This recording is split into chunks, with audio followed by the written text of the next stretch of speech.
에릭 클랩톤의 그 노래 있잖아요. Tears in Heaven. 네, 많은 분들이 아시는. 그렇죠. 어린 아들을 먼저 보내고 쓴 곡인데 그 가사가 참 천국에서 널 만나면 내 이름을 알아볼까? 이런 질문들. 정말 애틋하죠. 누구나 공감할 만한. 네, 사랑하는 사람을 잃었을 때 드는 그런 마음. 근데 오늘 저희가 살펴볼 자료들은요. 이런 감성적인 질문을 좀 넘어서요. 훨씬 더 근본적인 질문. 그러니까 성경이 말하는 구원. 우리가 하나님 앞에 어떻게 설 수 있는가. 그 자격의 문제를 다루고 있어요. 네, 그렇죠. 하이델베르크 요리문답이나 또 고린도전서 같은 구절들을 보면 맞아요. 특히 요리문답 65문에서 67문. 여기 보면 우리가 그냥 생각하는 노력이나 감정 이런 거랑은 좀 다른 답을 제시하는 것 같아요. 네, 분명히 다른 관점이죠. 그래서 오늘 저희가 깊이 파고들어 볼 내용은 바로 이겁니다. 이 자료들을 보면서 구원에 꼭 필요하다는 그 믿음. 이게 도대체 어디서 오는 건지, 그 본질은 뭐고, 특히 성령님, 그리고 은혜의 수단이라고 부르는 말씀 선포, 즉 설교, 또 성례는 어떤 역할을 하는지 이걸 좀 자세히 보려고요. 네, 아주 중요한 주제입니다. 핵심 질문은 이거겠죠. 우리가 어떻게 하나님 앞에서 의롭다 이렇게 인정받을 수 있을까요? 우리 힘으로 가능할까요? 이 자료들은 아주 단호하게 아니오라고 말해요. 그렇죠. 오직 믿음으로만 된다고 하는데 그럼 그 결정적인 믿음은 어떻게 생겨나는 걸까요? 이게 오늘 우리의 탐구 주제입니다. 좋습니다. 자, 우선 자료들이 딱 짚고 넘어가는 게 하나님의 거룩함이에요. 네, 시작점이죠. 하나님은 100% 완전하신 분. 근데 우리는 아주 작은 0.001%의 흠이라도 있으면 그 앞에 설 수 없다. 이렇게 말하잖아요. 그렇죠. 에덴 동산에서 아담이 딱 한 번 불순종했을 때 바로 쫓겨났던 것처럼 타협이 없는 기준인 거죠. 네, 하나님의 그 완전한 기준? 바로 그 지점에서 인간의 딜레마가 시작되는 겁니다. 이 자료들이 계속 강조하는 건 하나님의 의로움의 기준이라는 게 인간 스스로는 절대 도달할 수 없는 차원이라는 거예요. 아, 스스로는 안 된다? 네. 아무리 착한 일을 많이 하고 도덕적으로 살려고 발버둥치고 심지어 소크라테스처럼요. 네네. 악법도 법이다 하면서 신념을 지키려 독배를 마셨잖아요. 그런 강한 신념조차도 하나님의 절대적인 거룩함 앞에서는 부족하다는 겁니다. 인간의 어떤 노력도? 네, 이 자료들은 아주 단호해요. 인간적인 행위로는 구원에 이를 가능성이 그냥 0%라고 딱 못 받고 있어요. 와, 0%라니? 결국 하나님과의 깨진 관계를 우리 쪽에서 먼저 회복할 방법은 없다는 선언인 거죠. 그럼 완전히 절망적인 상황인가요? 방법이 아예 없는 거예요? 아니죠. 이제 해답으로 넘어가는 건데요. 자료는 하이델베르크 요리문답 65문을 딱 제시해요. 65문? 네. 오직 믿음으로만. 아, 오직 믿음. 그렇죠. 오직 믿음으로 그리스도와 하나가 되어서 그분의 의로움과 거룩함을 우리가 선물로 받는다는 거죠. 이게 유일한 길이다. 그리스도의 것을 우리가 받는다. 근데 여기서 진짜 흥미로운 지점은 그 믿음조차도 우리가 만들어내는 게 아니라고 하잖아요. 맞습니다. 그게 핵심이에요. 이 부분이 많은 사람들에게 좀 걸림돌이 되기도 하죠. 내가 믿어야 구원받는 거 아니냐 이렇게 생각하기 쉬운데 그렇죠. 내가 결심하고 믿으면 되는 거 아닌가? 근데 자료들은 에베소서 2장 8절 9절을 인용해요. 너희는 그 은혜에 의하여 믿음으로 말미암아 구원을 받았으니 이것은 너희에게서 난 것이 아니요 하나님의 선물이라. 행위에서 난 것이 아니니. 아, 믿음이 하나님의 선물이다. 네, 명확하게 말하죠. 우리의 선택이나 노력의 결과물이 아니라 전적으로 위로부터 주어지는 거라는 거예요. 고린도전서 2장 12절 말씀하고도 연결이 되는데 네. 세상의 지혜나 영, 그러니까 세상의 영으로는 이걸 깨달을 수가 없고 오직 하나님으로부터 온 영, 바로 성령께서 우리 마음을 열어주셔야만 믿음이 생긴다는 설명이에요. 아, 성령께서 하시는 일이군요. 그렇죠. 그래서 강제로 개종시키려고 하거나 아니면 그냥 의미도 모르고 영접 기도문 따라 읽는 거 있잖아요. 네네. 그런 것만으로는 진짜 믿음이 생기지 않는다고 보는 거예요.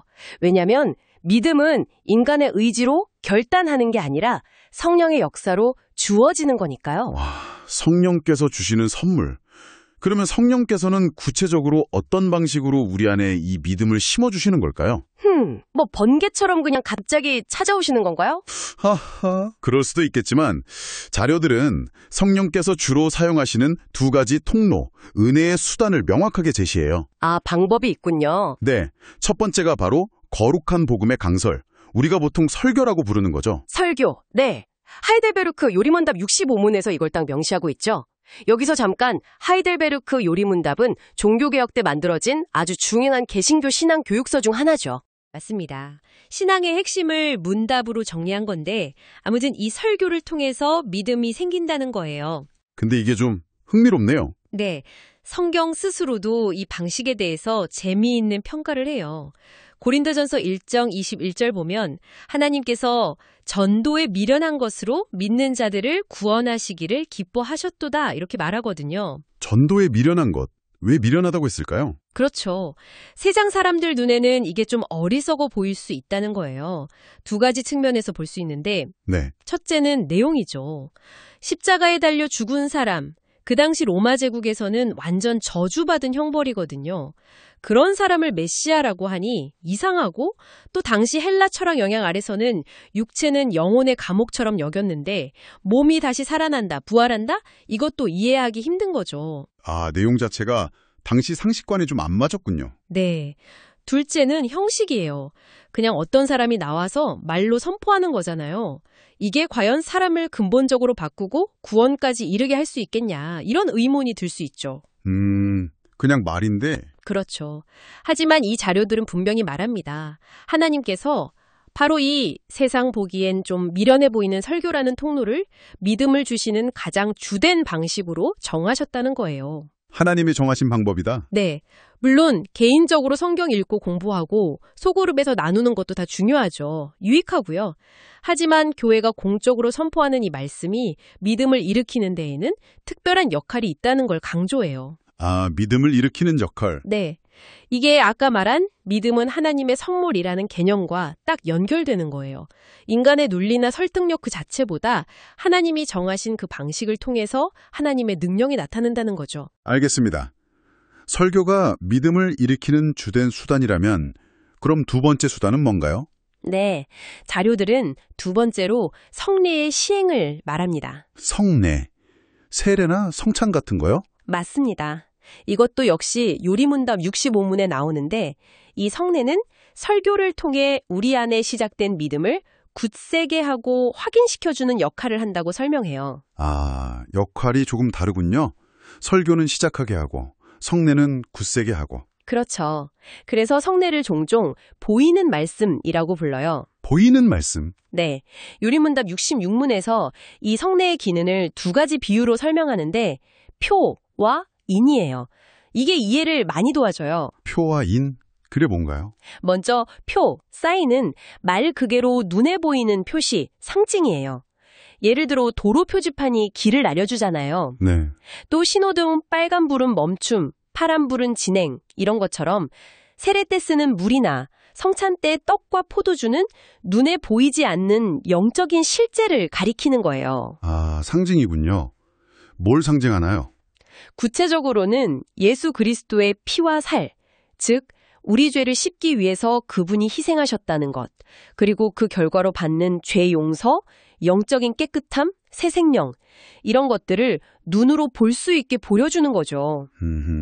물론 이 표시는 그냥 맨눈으로 봐서는 안 되고 믿음의 눈으로 바라볼 때만 그 진짜 의미가 해석되는 거죠. 믿음의 눈으로 봐야 한다. 그럼 이는 뭔가요? 이는 도장을 찍어서 확증하고 보증한다는 의미예요. 옛날에 목동들이 자기 양이라는 걸 표시하려고 불도장 찍었잖아요. 네네, 봤어요. 요즘도 양한테 스프레이 페인트 같은 걸로 표시하기도 하고요.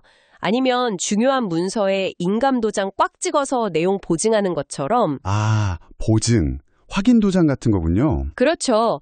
성례는 우리가 그리스도의 구속 은혜에 참여하고 그분께 속해 있다는 하나님의 공식적인 보증, 확인 도장과 같다는 거예요. 와. 그래서 이 성례를 통해서 우리는 내가 정말 하나님의 자녀구나, 내가 그리스도의 은혜 안에 있구나 하는 객관적인 확신을 얻게 되고 또 그 정체성에 맞게 살아갈 힘도 공급받는다고 설명해요. 확신과 힘을 주는군요. 네.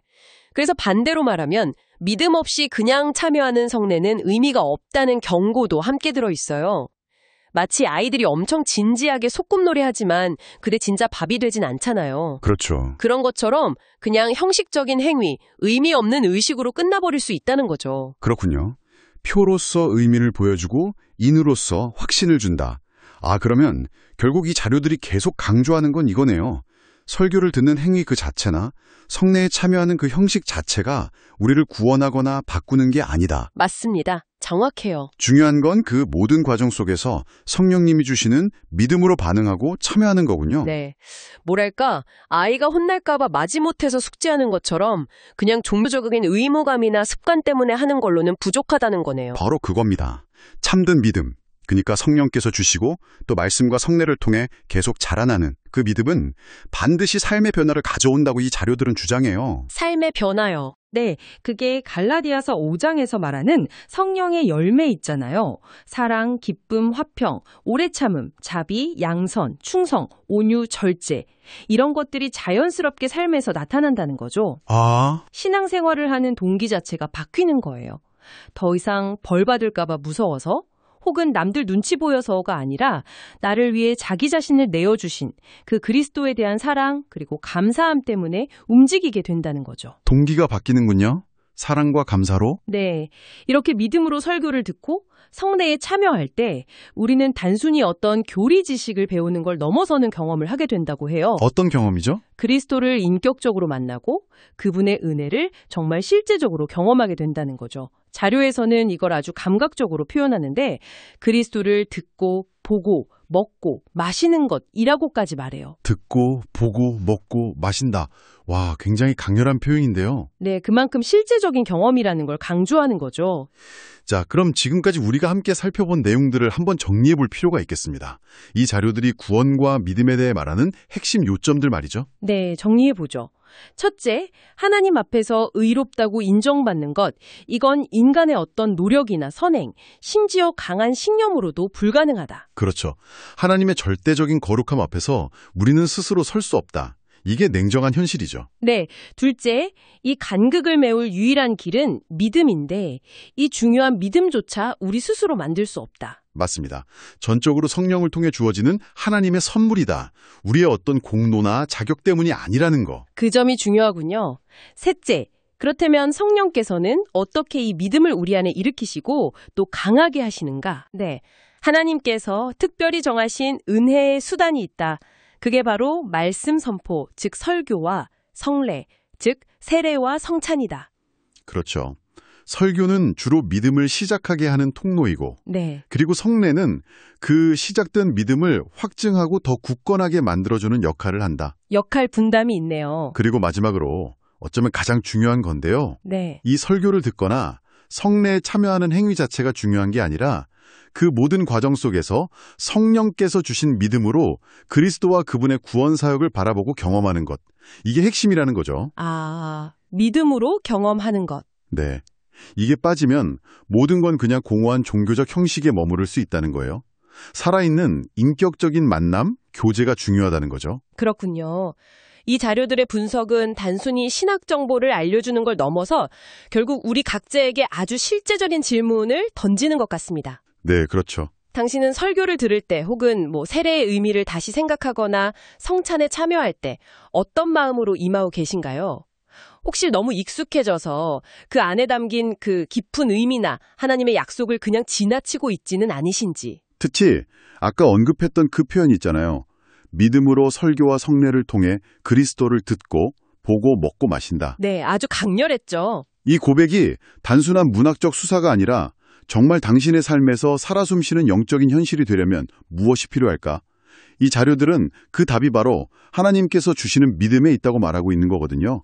결국 또 믿음으로 돌아가는군요. 네. 어쩌면 오늘 이 탐구를 통해서 당신이 얻어가실 가장 중요한 생각거리는 이것일지도 모르겠습니다. 뭘까요? 제게 이 말씀 속에서, 이 성례 속에서 정말 살아계신 그리스도를 발견하게 해주십시오. 그 은혜를 맛볼 수 있는 당신께서 주시는 바로 그 믿음을 부어주십시오. 이렇게요. 좋은 도전이네요. 이런 진실한 간구가 당신의 신앙 여정에 어떤 새로운 차원을 열어줄 수 있을지 한번 깊이 생각해 보시면 좋겠습니다. 오늘은 여기서 저희의 탐구를 마무리하도록 하죠.